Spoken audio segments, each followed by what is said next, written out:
ओम भूर्भुवः स्वः तत्सवितुर्वरेण्यं भर्गो देवस्य धीमहि धियो यो नः प्रचोदयात्। आज हम लोग का विषय है बृहदारण्यक उपनिषद। कल हम लोगों ने चर्चा की थी बृहदारण्यक उपनिषद के परिचय की। आज हम लोग विषय प्रसंग से आरंभ करेंगे। देखिए, बहुत प्रसिद्ध सुक्तोक्ति है, अस्तो मा सद्गमय, तमसो मा ज्योतिर्गमय, मृत्युर्मामृतम गमय। ये कहाँ से लिया गया है?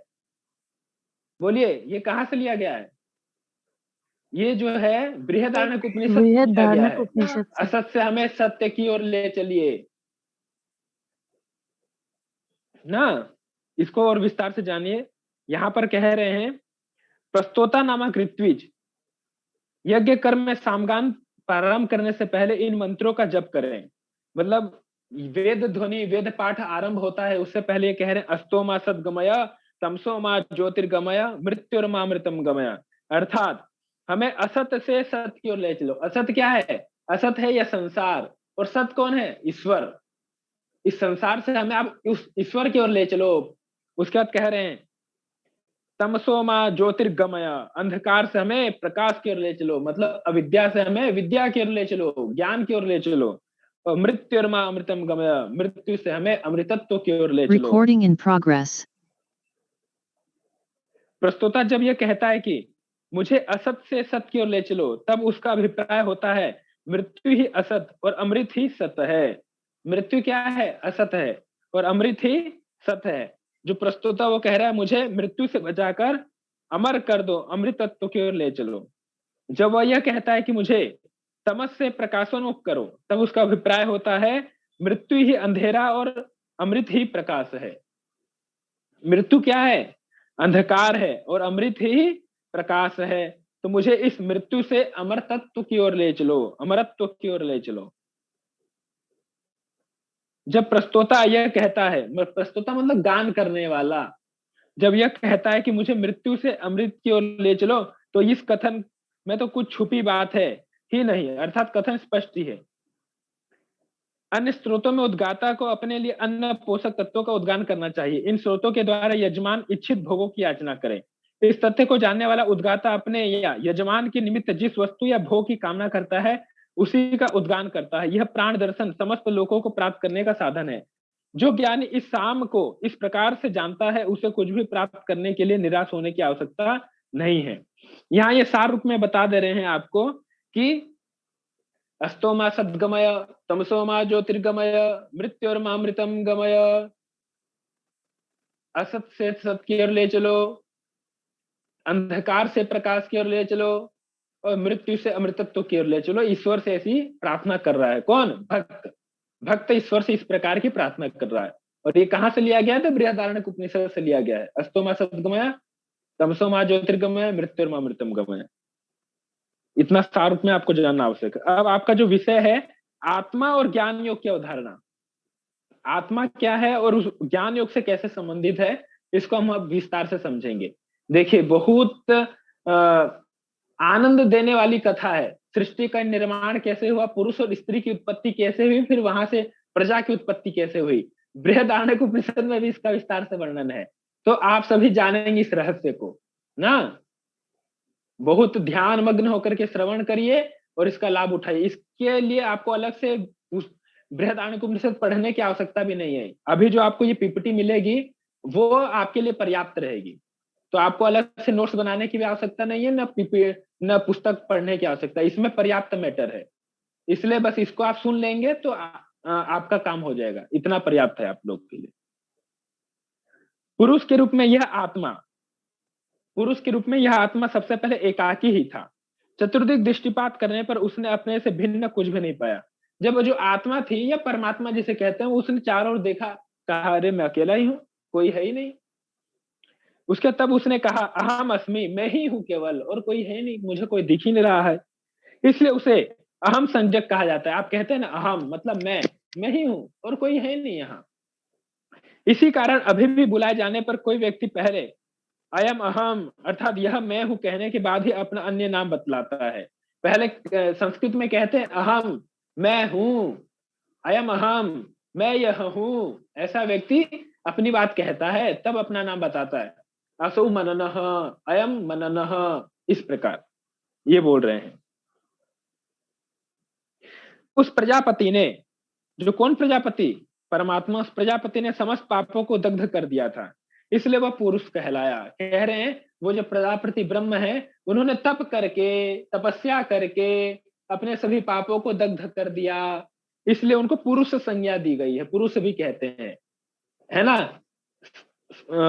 योग दर्शन में भी कह रहे हैं, क्लेश कर्म विपाक आसेत अपरामिष्ट पुरुष विशेष ईश्वर। ईश्वर कौन है, तो कहा जो पुरुषों में भी जो विशेष पुरुष है वो ईश्वर है। फिर वहां पर स ऐसा पुरुषाम अपि गुरु काले नानवच्छेदात, इस प्रकार वो पुरुष के विषय में बता रहे हैं। तो पुरुष संज्ञा क्यों दी गई, सभी पापों को नष्ट करने के कारण उसकी संज्ञा पुरुष दी गई है। जो इस प्रकार इस पुरुष आत्मा को जानता है, कह रहे हैं जो इस प्रकार इस पुरुष, ये जो आत्मा है इसको जानता है, वह उस आत्मा से स्वयं को श्रेष्ठ सिद्ध करने का प्रयास करने वालों को भस्मीभूत कर देता है। जो इस पुरुष आत्मा को, मतलब जो इस आत्मा को जानने वाला है, जो मनुष्य जो इस आत्मा को जानने वाला है, वह उस आत्मा से स्वयं को श्रेष्ठ सिद्ध करने वाले का, जो भी कुछ लोग होते हैं ना, अहम के कारण, अहंकार के कारण, मैं हूं, मैं हूं, मैं इससे श्रेष्ठ हूं, मैं इससे श्रेष्ठ हूं, ऐसा बोलते हैं। तो जो व्यक्ति आत्मा से अपने आप को श्रेष्ठ बताएगा, तो वो स्वयं अपने आप ही उनका पतन हो जाता है, क्योंकि आत्मा से श्रेष्ठ कुछ हो ही नहीं सकता। सबसे श्रेष्ठ तो आत्मा ही है, लेकिन अहंकार वसात मैं श्रेष्ठ हूं, इस प्रकार जो अहंकार कर लेते हैं कि मैं ही श्रेष्ठ हूं, मैं ही संसार में जो कर रहा हूं मेरे कारण हो रहा है, मैं ही करता धरता भरता हूं, ये अभिमान और अहंकार के कारण जो करने लगते हैं, तो यहाँ कह रहे हैं उनका विनाश सुनिश्चित है, वो भस्मीभूत हो जाते हैं, मतलब उनका पतन हो जाता है, क्योंकि आत्मा ही संसार में सर्वश्रेष्ठ है। एक शब्द में ये बात कह रहे हैं। और इसके विषय में कहा, पूर्व मतलब प्रथमे, उषा मतलब दाहे, प्रथम पहले ही विकारो पापों का दाह कर देने वाला होने से पुरुष कहलाता है। उसने तप के द्वारा अपने सभी पापों का नाश कर दिया, इसलिए वो पुरुष हो गया, पुरुष कहलाया। पुरुष कहलाने वाले में विकारों को दग्ध कर देने का पुरुषोचित पौरुष होना चाहिए। पुरुष कौन है, तो कहा जिसके अंदर पौरुष है ना, जिसके अंदर पापों को नाश करने का पौरुष है, बल है, उत्साह है, वही पुरुष है। अब तदुपरांत वह पुरुष भयभीत हो गया, इस कारण अकेला पुरुष भयभीत होता है। तब उस पुरुष ने चिंतन किया कि जब मेरे अतिरिक्त अन्य कोई नहीं है, तब मैं किससे और क्यों भय करूं। यह चिंतन करते उसका भय दूर हो गया, क्योंकि भय तो दूसरों से ही होता है, अकेला होने पर तो उसके भय का कोई कारण ही नहीं। कह रहे हैं सबसे पहले वो पुरुष भयभीत हो गया, मतलब ऐसे एक कहानी से बता रहे हैं कि अकेला था तो उसको थोड़ा सा भय लगने लगा। जैसे कभी व्यक्ति अकेला रहता है तो उसे भय लगता है, तो एक प्रसंग आया कि वो अकेला था, पुरुष, उसको भय लगने लगा, इसी कारण अकेला पुरुष भयभीत होता है। उस पुरुष ने चिंतन किया कि जब मेरे अतिरिक्त अन्य कोई नहीं है, वो सोचा कि मेरे अतिरिक्त और कोई नहीं है तो मैं भयभीत क्यों हूं। अरे संसार में मेरे अलावा कोई है नहीं, तो भय क्या, भय भय होने का क्या तात्पर्य है। उसने विचार किया ऐसा, मैं किससे डरूं, डरने डरने के लिए भी तो कोई होना चाहिए, मेरे अलावा तो यहाँ कोई है नहीं, ना कोई शेर है ना भालू है, तो डरना किससे है। तो ये चिंतन करते ही उसका भय दूर हो गया, उसने ऐसा चिंतन किया और फिर उसने अपने भय को स्वयं समाप्त कर लिया, क्योंकि भय तो दूसरों से होता है, अकेला होने पर तो उसके भय का कोई कारण ही नहीं है। फिर कह रहे हैं एकाकी होने के कारण वह रमा नहीं, मतलब वो अकेला था पुरुष, तो उसका मन नहीं लगा। होते हैं ना, जैसे आप लोग कभी घर में अकेले होते हैं तो आपका मन नहीं लगता है, तो इसी प्रकार जो पुरुष था वो अकेला था, इसलिए उसका मन नहीं लगा। इसी कारण एकाकी पुरुष का मन अभी भी नहीं रमता। इसलिए आप देखेंगे इस संसार में हम लोग भी कभी अकेले रहते हैं, अपने मित्र नहीं रहते या भाई बहन नहीं रहते, तो नहीं कहते, एक शब्द बोलते हैं बोरिंग हो रहे हैं, बोरिंग लग रहा है तो वो क्या, तो उस समय की स्थिति जो थी अभी की स्थिति वैसी है, ऐसा यहाँ कौन कह रहे हैं, ऋषि बता रहे हैं। मतलब उस समय भी वैसा था और अभी भी वैसा ही है, लेकिन आजकल तो टेक्नोलॉजी का जमाना है सब मोबाइल में ही लोग टाइम पास कर ले रहे हैं, लेकिन अभी भी कुछ लोगों में ये बातें प्रमाणिक हो रही हैं। तब उसने किसी अन्य की आकांक्षा की, तब जो वो पुरुष था उसने कहा कि और भी लोग हों तो थोड़ा आनंद आए, अकेले क्या मजा आ रहा है, अकेले मन लग ही नहीं रहा। तो इस प्रकार उसने जो है अन्य लोगों की आकांक्षा की, कहा मैं अपनी मंडली बढ़ाता हूं। तदुपरांत स्त्री और पुरुष के सम्मिलित होने पर जितना आकार होता है वो पुरुष उतने ही आकार का बन गया। कह रहे हैं कि स्त्री और पुरुष दोनों मिलकर के जितने आकार वाले हो जाते हैं, वो पुरुष ने अपना स्वरूप वैसा ही बना लिया।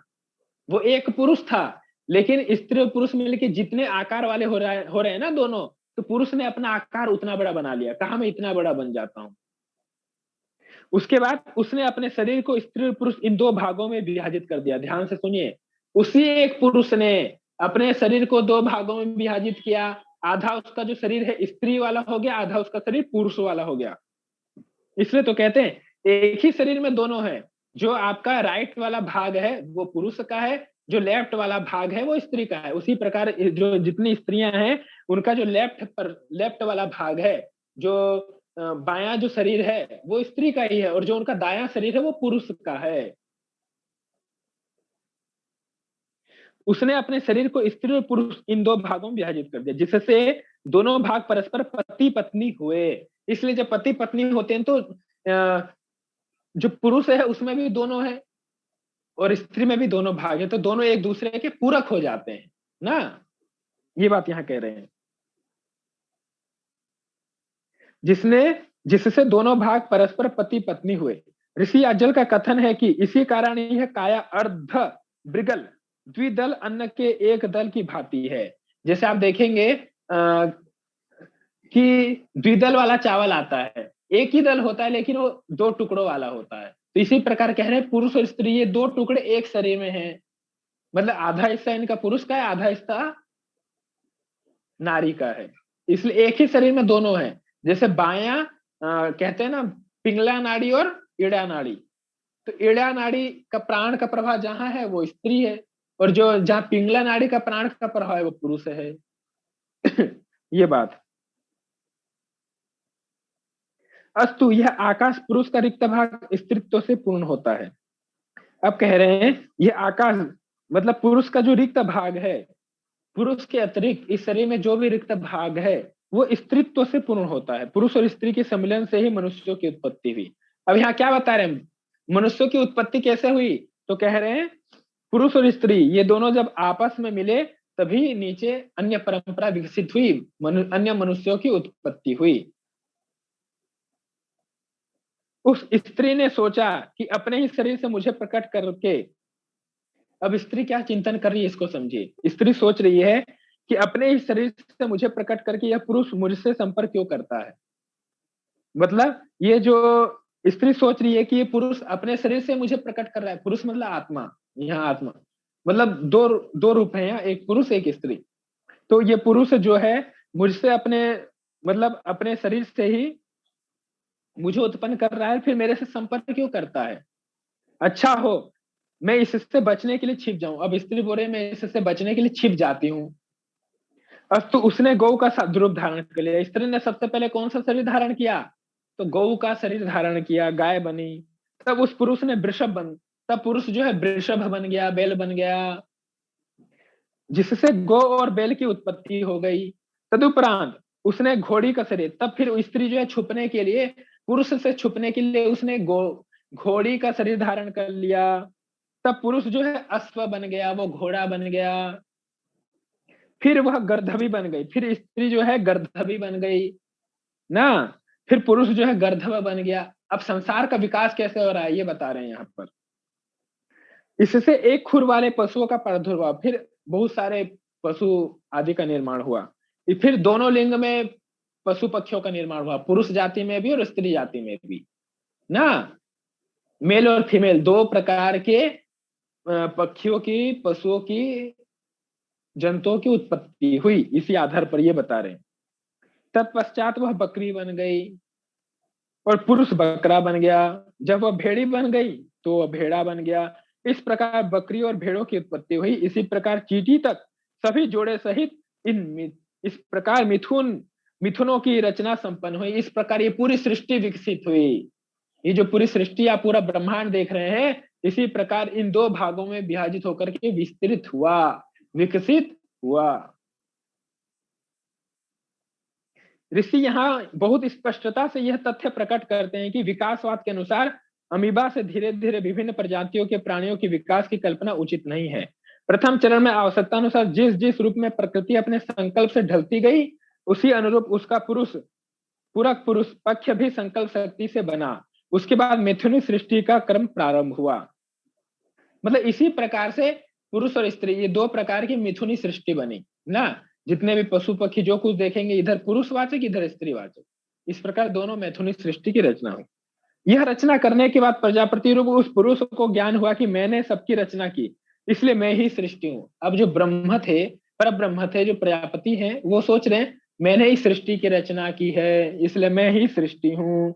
इस प्रकार वह सृष्टि नाम से युक्त हो गए, इसलिए उनको सृष्टिकर्ता भी कहते हैं प्रजापति को। सृष्टि को इस प्रकार जानने वाला व्यक्ति उसकी उसकी सृष्टि में प्रसिद्धि प्राप्त करता है। और कह रहे हैं इस प्रकार जो इस सृष्टि विज्ञान को जानता है कि किस प्रकार सृष्टि की रचना हुई है, किस प्रकार सृष्टि का विकास हुआ है, वह व्यक्ति इस सृष्टि में विकास को प्राप्त हो जाता है। उसकी यश और कीर्ति विकसित होने लगती है। अब कह रहे हैं पहले सृष्टि के प्रारंभ में यह जगत नाम रहित था। जब सृष्टि नहीं हुई थी तो ये संसार का भी कोई नाम नहीं था। तत्पश्चात वह नाम और रूप से युक्त होकर प्रकट हुआ। कह रहे हैं जब ये सृष्टि बनी तो धीरे धीरे इस संसार का नाम भी बना। जैसा आपने ऐतरेयोपनिषद में पढ़ा, 4 लोक ना, फिर इसके संसार भी बना तो उसके रूप भी बने। कहाँ पर सुंदर, जहां पर कहीं पहाड़ बने, कहीं नदियां बने, कहीं पर रेगिस्तान बने। इसलिए कोई वस्तु अभी भी इस नाम और रूप से युक्त है, इस प्रकार जानी जाती है। वह आत्मा इस शरीर में नखों के अग्रभाग तक इस प्रकार प्रविष्ट है जिस प्रकार। अब आत्मा कहाँ कहाँ इस शरीर में, इसका बता रहे हैं, वर्णन कर रहे हैं।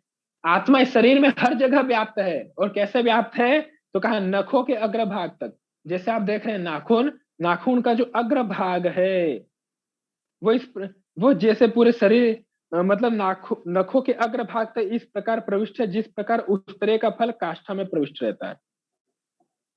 मतलब एक प्रकार का उस्तरा एक फल होता है जो कि काष्ठ में, जो लकड़ी में विद्यमान रहता है। उसी प्रकार कह रहे हैं कि नखों के अग्रभाग, जो नाखून रहते हैं, उनके भी अग्रभाग में वो आत्मा विद्यमान है।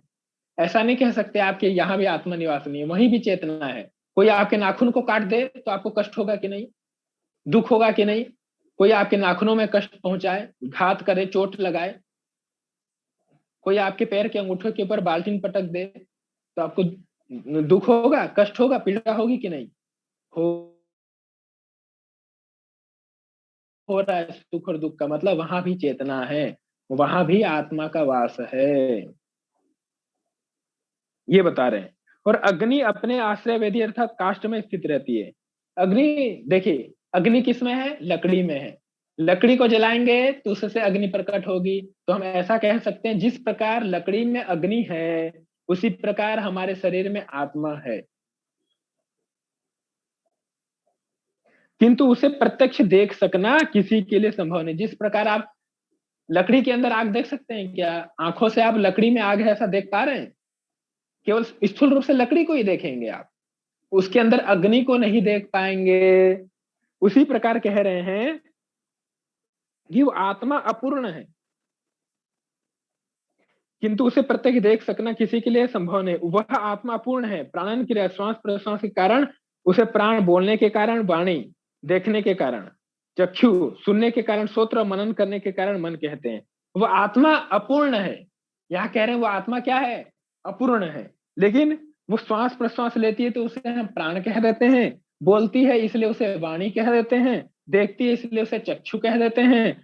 उन उसके हम सुन पाते हैं उस आत्मशक्ति के कारण, इसलिए उसे श्रोत्र कह देते हैं। मनन कर पाते हैं इसलिए उसे मनन कह देते हैं। लेकिन वो आत्मा अपूर्ण है, क्योंकि हम उसे पूर्ण रूप से जान नहीं पाते, इसलिए आपके लिए वो आत्मा अपूर्ण है। जो व्यक्ति आत्मा को पूर्ण रूप से जान लेता है वो पूर्ण हो जाता है। आप पूर्ण रूप से आत्मा को नहीं जान पा रहे ना, बोल पा रहे हैं तो उसे वाणी बोल दी, चिंतन कर पा रहे हैं तो उसे मनन कह दिए, मन कह दिए। लेकिन आप आत्मा को नहीं जान पा रहे हैं, इसलिए उसको एहसास नहीं कर पा रहे हैं। जिस दिन आप आत्मा को जान लेंगे तो पूर्ण हो जाएंगे। ये सभी संज्ञाएं उसके भिन्न भिन्न कर्मानुसार प्रदान की गई हैं। कहा कि वो जो आत्मा अलग अलग कार्य करने की शक्ति प्रदान कर रही है, इसलिए उसके अलग अलग नाम है। उस आत्मा शक्ति के कारण तो आप देख पा रहे हैं, सुन पा रहे हैं। इस शरीर से आत्मा निकल जाए तो क्या आप देख पाएंगे, सुन पाएंगे, कोई कार्य कर पाएंगे, चल पाएंगे, उठ पाएंगे, बैठ पाएंगे? कुछ नहीं कर पाएंगे। लेकिन जब तक वो आत्मा आपके शरीर में है, आप सब कुछ कर पा रहे हैं, बोल पा रहे हैं, सुन पा रहे हैं, देख पा रहे हैं, जा पा रहे हैं, घूम पा रहे हैं, भोजन कर पा रहे हैं, सब कार्य कर पा रहे हैं। अस्तु, जो व्यक्ति इनमें से पृथक पृथक की उपासना करता है वह इसके वास्तविक स्वरूप को नहीं जानता। इसलिए कह रहे हैं जो व्यक्ति अलग अलग रूप में इसकी उपासना करेगा वो इसको नहीं जानेगा, क्योंकि सभी गुण उस एक में ही एकत्र हो जाते हैं। जो केवल उस आत्म तत्व की उपासना करेगा वो सभी गुण उसमें ही आ गए, तो आप उसको सहज ही जान पाएंगे। यह आत्मा सबके लिए प्राप्त करने योग्य है, क्योंकि इसे प्राप्त कर लेने अथवा जान लेने से संपूर्ण विश्व को जाना सकता है। इसलिए कहा इस आत्मा को हर व्यक्ति प्राप्त कर सकता है, और ये सबके द्वारा जानने और प्राप्त करने योग्य है। जिस प्रकार पद चिन्हों द्वारा खोए हुए पशु आदि को ढूंढ लिया जाता है, जैसे कोई पशु, भाई आपने गाय पाल रखी थी, अब गाय घूम गई, तो कैसे आप गाय को ढूंढेंगे? देखेंगे कहाँ कहाँ गई है, उसके पैर के चिन्हों को ढूंढेंगे जाके जंगल में, देखूं तो कहाँ कहाँ से गई है ये, तो धीरे धीरे ढूंढेंगे तो आपको पता चल जाएगा, हाँ अच्छा यहाँ पर है। उसी प्रकार व्यक्ति आत्मा को जानकर उसके सूत्रों द्वारा संपूर्ण संसार को जान लेता है। यही कह रहे हैं, जब व्यक्ति आत्मा को जान लेता है तब ये संसार को भली भांति जान लेता है, और जो व्यक्ति इस आत्मा को नहीं जानता वो इस संसार को नहीं जान सकता।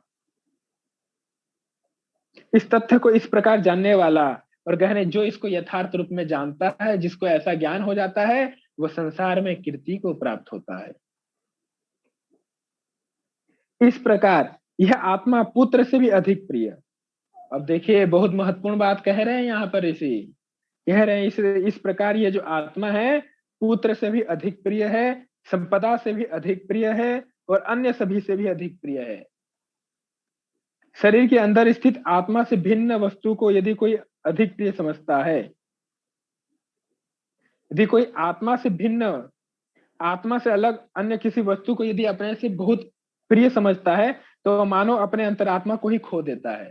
यदि आप धन संपत्ति को, मकान को, गाड़ी को आत्मा से महत्वपूर्ण समझ रहे हैं, तो ये आपकी भूल है, आप आत्मा को बेच रहे हैं।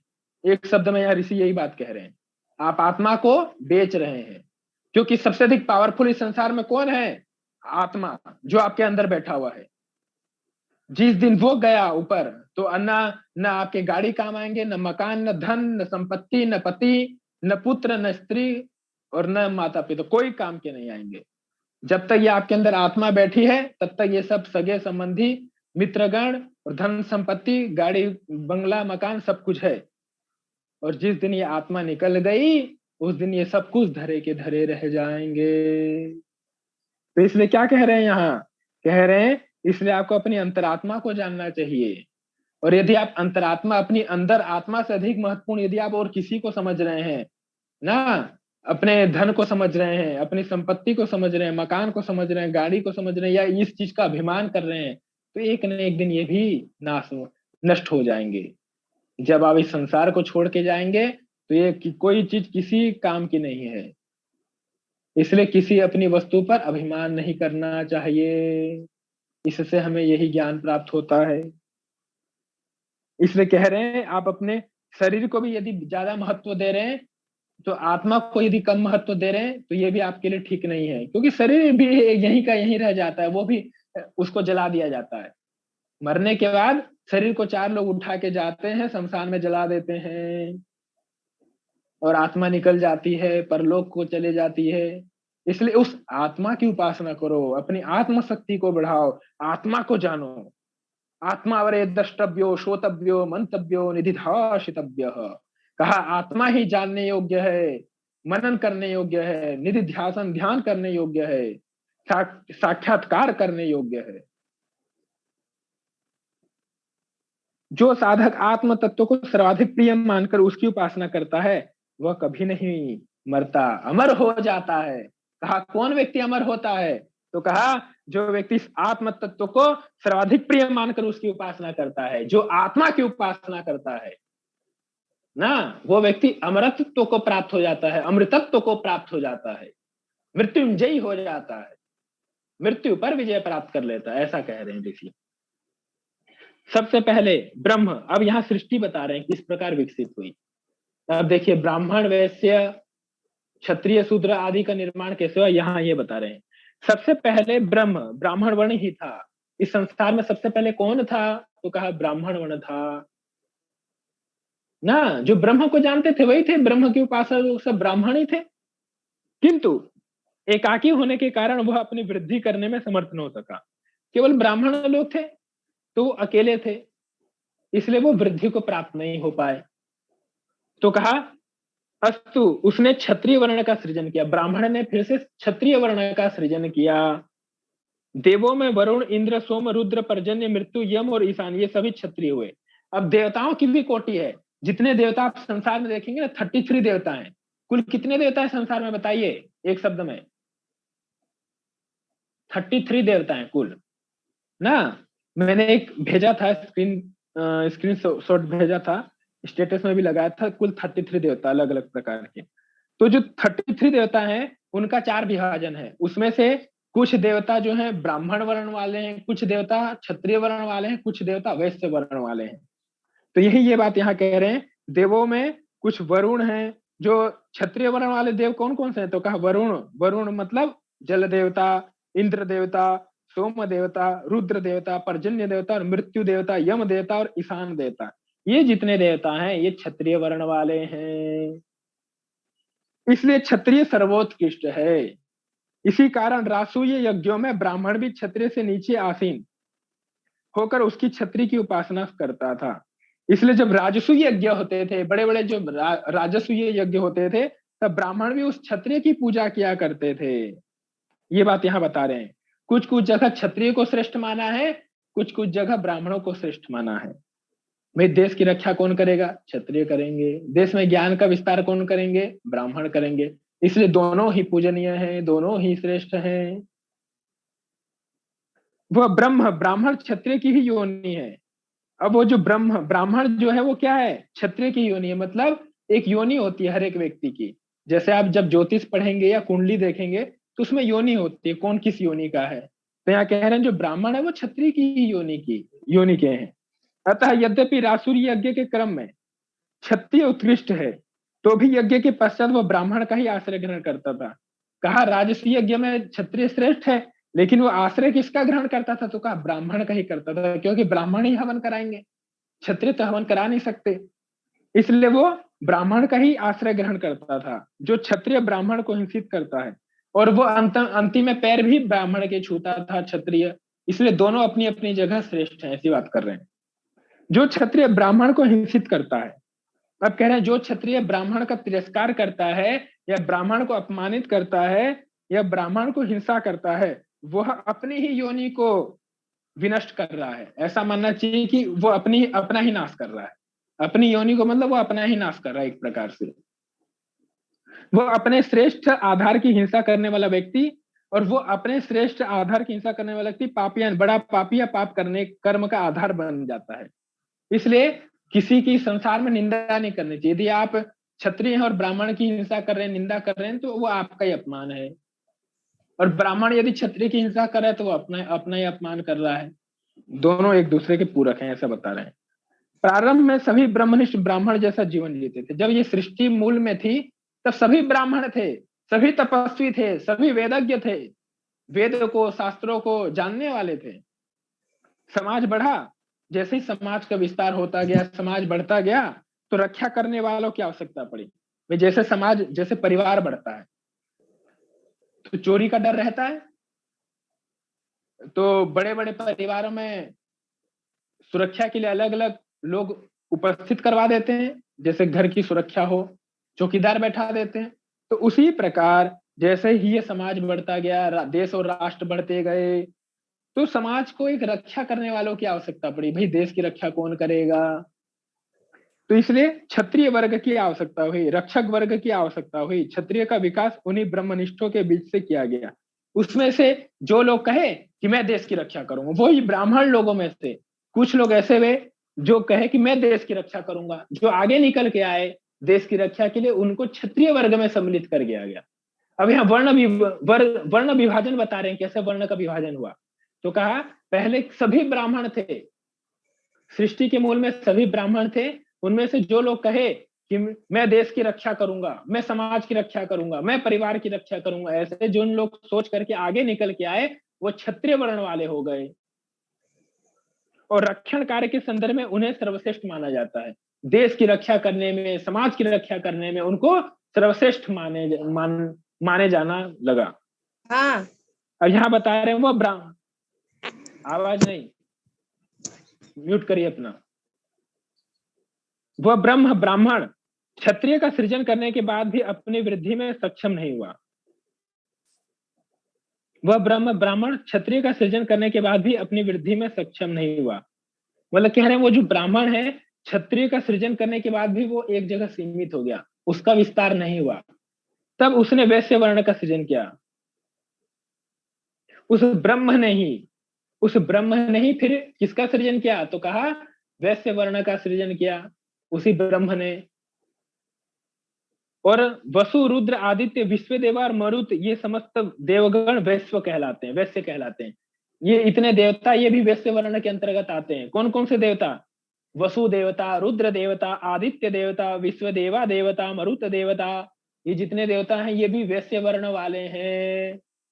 इसी प्रकार उस ब्रह्म से भी जब ब्रह्म का विस्तार नहीं हुआ तो उन्होंने वैश्य वर्ण का निर्माण किया, जिससे और विस्तार हो उनका और सृष्टि विकसित हो, तो समाज का और विकास हुआ। कह रहे हैं जब वैश्य वर्ण आए तो समाज का और विस्तार होने लगा। वैश्य वर्ण इसीलिए आया था, बृहद विस्तार करने के कारण इस वर्ण का नाम वैश्य वर्ण है, जो विस्तार करता है। तो कहा समाज का और विकास हुआ, तो पुनः उभरी आवश्यकताओं के अनुरूप जब वैश्य वर्ण आए तभी समाज का और विस्तार होने लगा, विकास होने लगा। तो पुनः उभरी आवश्यकताओं के अनुरूप उत्पादन और वितरण पर वैश्य वर्ण को उसी समाज से विकसित किया गया। मतलब कह रहे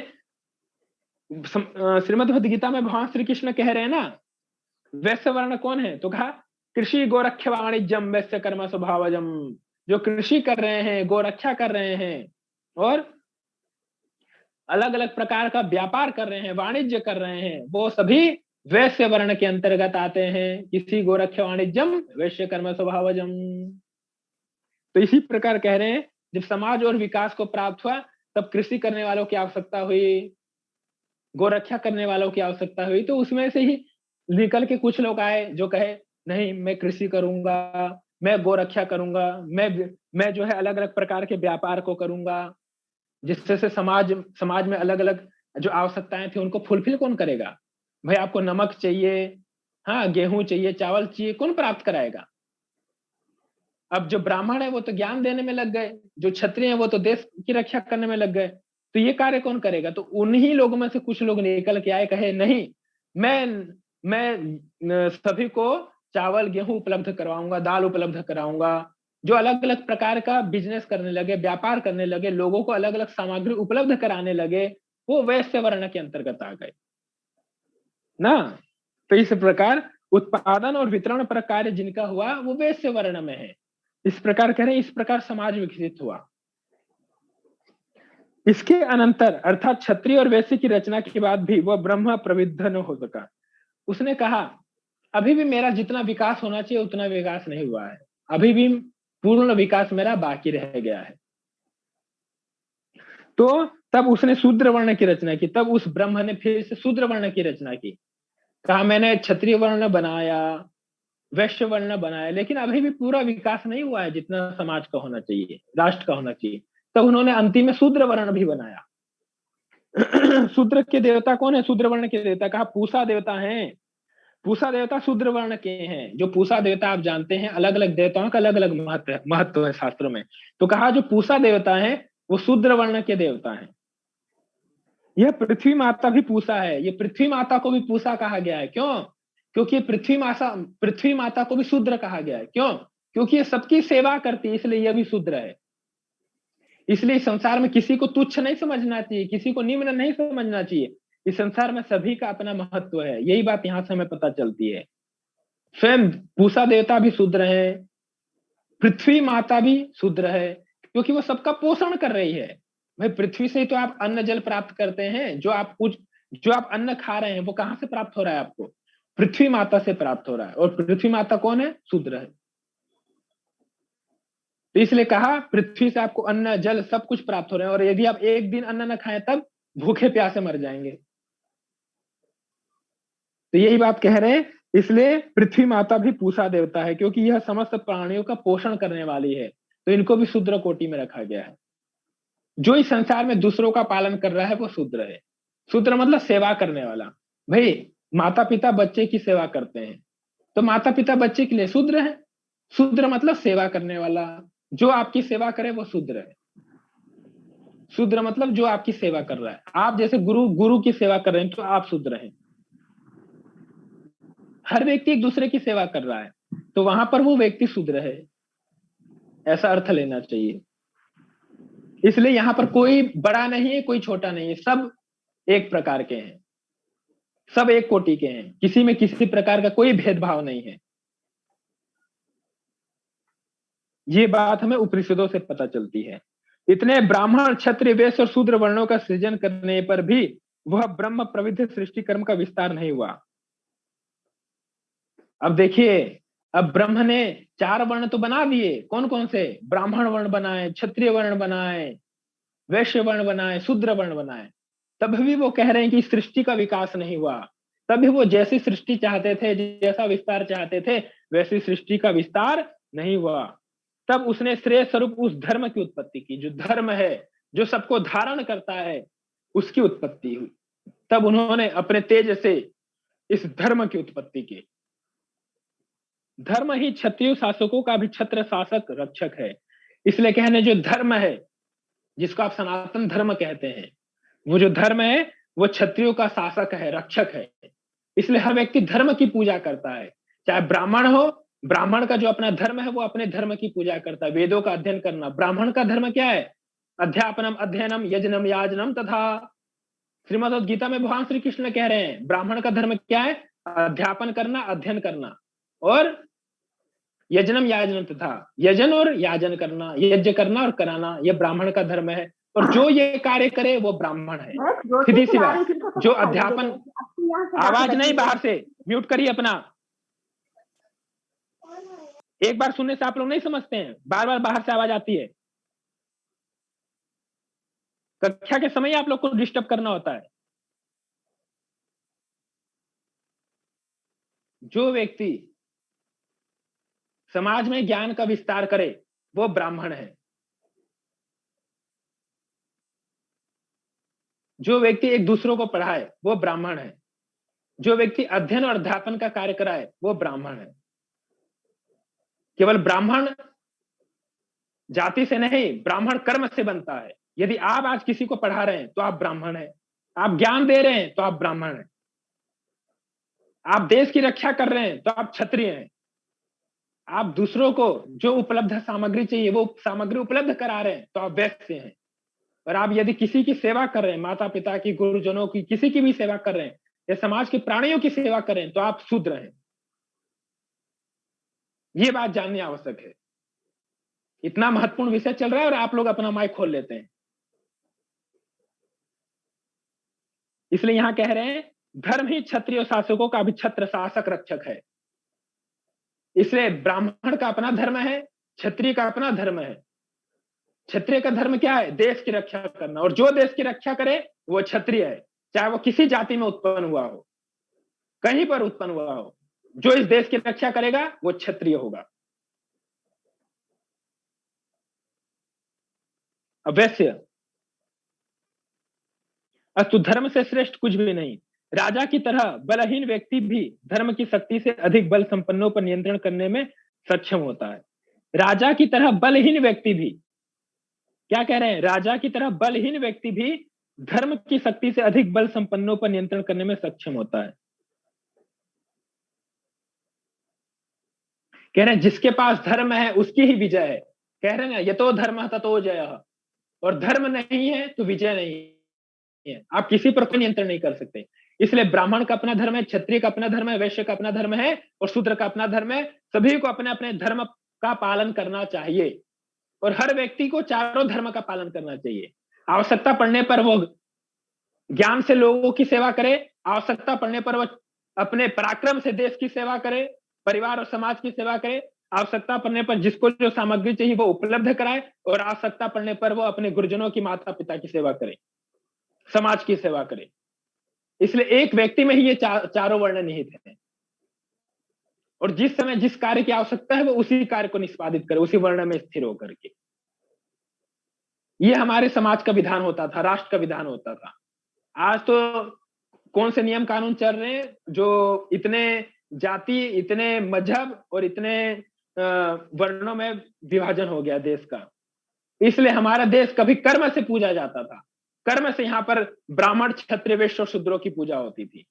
आजकल तो जातिवाद इतने प्रखरता में है कि बोलिए ही मत।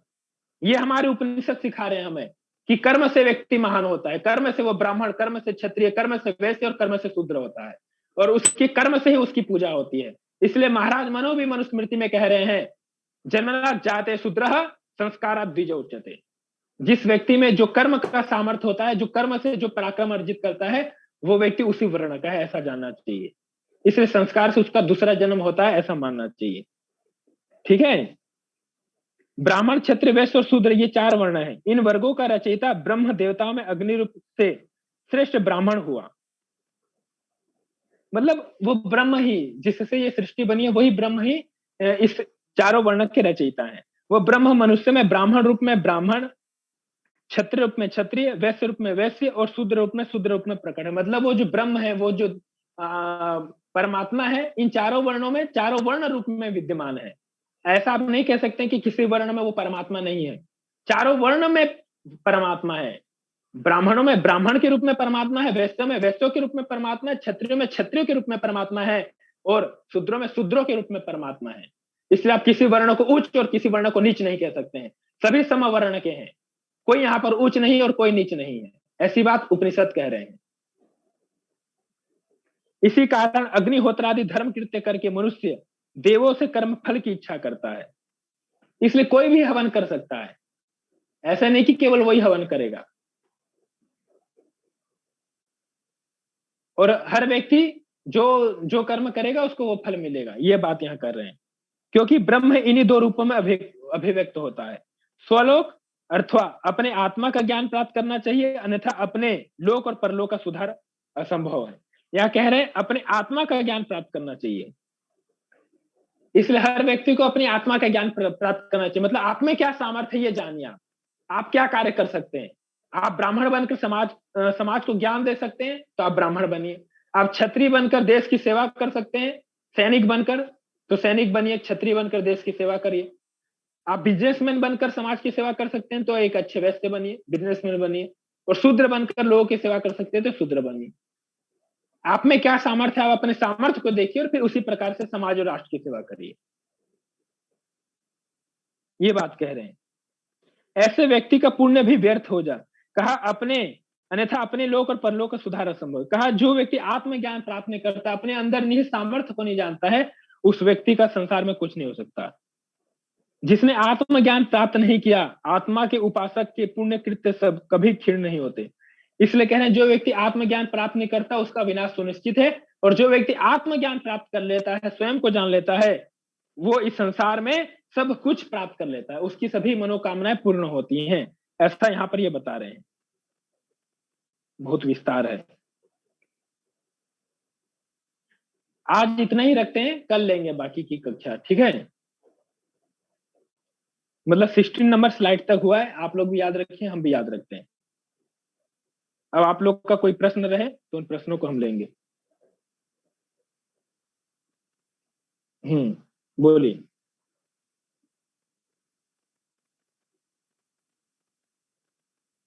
किन्हीं का कोई प्रश्न है? कितना बार आप लोग को समझाएंगे, बार बार आप लोग माइक अपना अनम्यूट कर लेते हैं। हाँ, अब किसी का कोई प्रश्न है? सभी को आज का विषय समझ में आया?